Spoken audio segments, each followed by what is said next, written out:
Finally mga idols, ang pinakinintay nating bagong Raider 150, ang Underbone King, ay maghahari pa rin talaga dahil may bago tayong labas na model.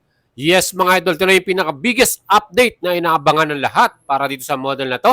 At ang mga bagong features na pwede nating makita rito, gaya ng Suzuki Clutch Assist or ang tawag dyan ng karamihan ay Assist and Sleeper Clutch. Maganda yan pag meron tayong ganyang features. At syempre, ang inaasahan din natin, may babaguhin ba sila sa ating headlight? Papalitan ba nito ng bago?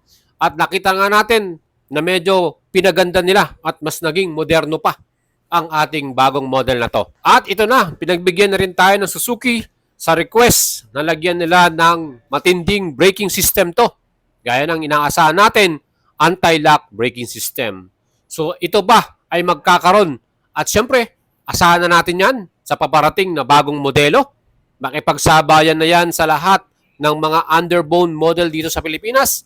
At isa pang nakakabilib dito ay binago rin nila ang kanyang pairings. At kung sisipatin mo ang bagong design na pairings, aba, matulis ano? At syempre, sporty talaga.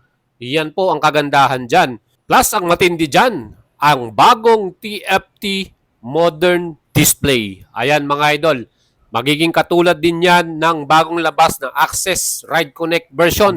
Saan meron ng phone connection yan at makita natin yung messaging, text, at syempre call. O, di ba mga idol? So meron din ba tayong makikitang keyless system?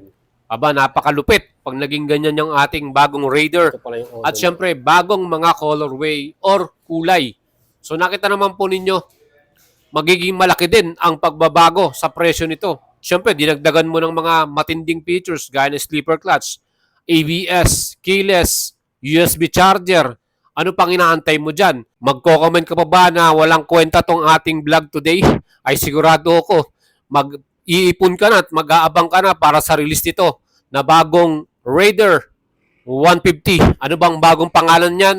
Antabayanan nyo yan sa ating next update. Siyempre pa, makipagsabayan na to sa mga bagong release din na underbone sa Pinas gaya ng Sniper 155R na may ABS din at keyless at sa Honda na Winner X with ABS at syempre keyless at sleeper clutch. So mga idol, ito na siguro ang tatanghaling undisputed underbone king dahil na rin sa kanyang mas modern na features, mas high-tech at syempre pa mas ma-format, mas sporty. Kaya mga idol, ano pang hinihintay nyo? Huwag niyong kalimutang isubscribe ang ating YouTube channel dahil tayo lang po ay maghahatid sa inyo ng balita, mga paparating na bagong motorsiklo at mga bagong presyo plus bagong design. Kaya mga idol, kung kayo po ay mahilig sa ganitong klaseng video, nasa tamang channel kayo. At hindi lang yan, advocacy rin natin ang tumulong sa ating follower at subscriber na bumili at matulungan silang makakuha ng kanilang dream bike. Kung kayo po ay may gustong ilabas na motor, any brand man yan o kagaya nitong Suzuki, tutulungan po natin kayo. Kung gusto nyo ng cash payment, pwede. At pwede rin tayo sa installment via online application. Kaya ano pang hinihintay nyo mga idols? Mag-send message kayo at mag-PM sa atin para masubukan nyo ang ating alagang boyet. Legit, maasahan, walang tongpats, walang agent fee. Ganyan po tayo magmahal sa ating mga followers at subscriber. Tinutulungan natin ng buong puso. Mga idols, siyempre pa itong ating update sa inyo ay all about Suzuki Raider 150. At alam ko, napakadami po nagbabash sa atin. At siyempre pa, ang hatid ko lang sa inyo ay may bigay itong balita na to.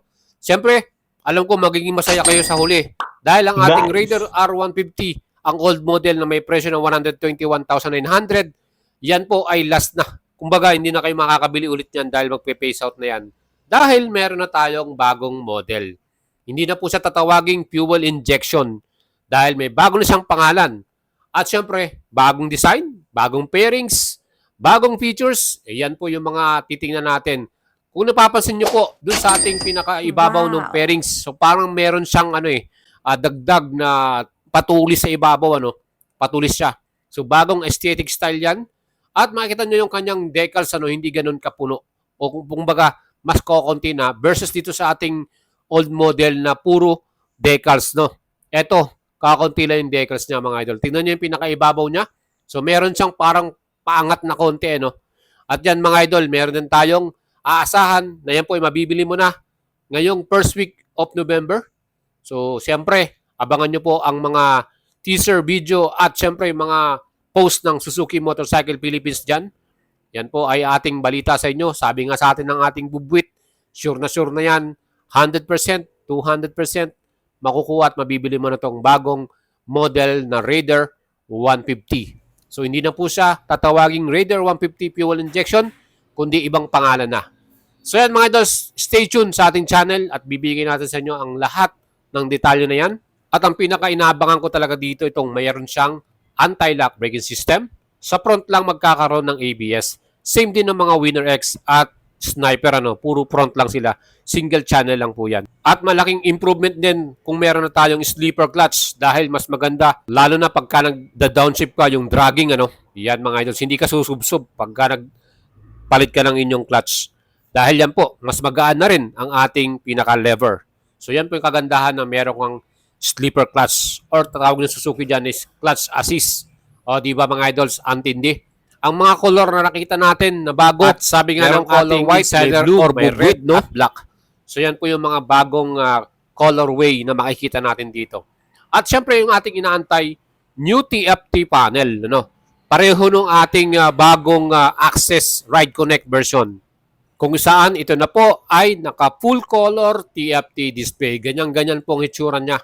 So yan po makikita natin dito sa ating bagong Raider with TFT display mga idol. At equipped to ng phone connection na tawag ng Suzuki ay Ride Connect. So makikita mo yung calls, yung messaging mo. And ito nga ay pinartneran din ng keyless system mga idol para dun sa ating bagong Raider 150. And ang update naman natin dito sa carburetor type, yan po ay phase out na rin. So yung fuel injection wala na at itong carburetor type wala na rin. At sa mga idol natin na gusto pang humabol sa mga model na to, meron pa tayong available dito. Kaya kung kayo po ay gustong bumili niyan at makahabol, cash man yan or installment, let me know mga idol, tutulungan natin kayo. Sabi ko nga sa inyo, advocacy natin ang makatulong sa ating subscriber at follower na makabili ng kanilang motor. PM lang kayo sa ating Facebook page mga idol. At syempre, mas marami tayong makikita ang mga bagong setup nito. Panigurado yan, magkakaroon ng mga new custom style with accessories para sa mga latest model na to. At asahan na natin yan. Abangan natin sa Facebook page ng Suzuki Motorcycle Philippines ang kanilang announcement para dito. Yan po ay legit, sigurado na yan. Month of November, mabibili mo na po ang bagong Raider 150. Ayan mga idol, sa ating update sa inyo. At panigurado ako, marami na excited na makita yan personal at syempre makabili Kung kayo po interested, let me know mga idols, papareserve na natin kayo sa Suzuki at makakakuha kayo yan via cash man yan or installment. Again, dalawang version ang ilalabas nila. Ito nga ang ating Raider 150, bagong pangalan yan at abang-abang kayo sa ating final update, final specs at final features para dito sa ating dalawang version na bagong Raider R150. Mga idols, don't forget to subscribe sa ating channel para sa mas marami pa pong update natin at ingat po kayo palagi. Bye-bye!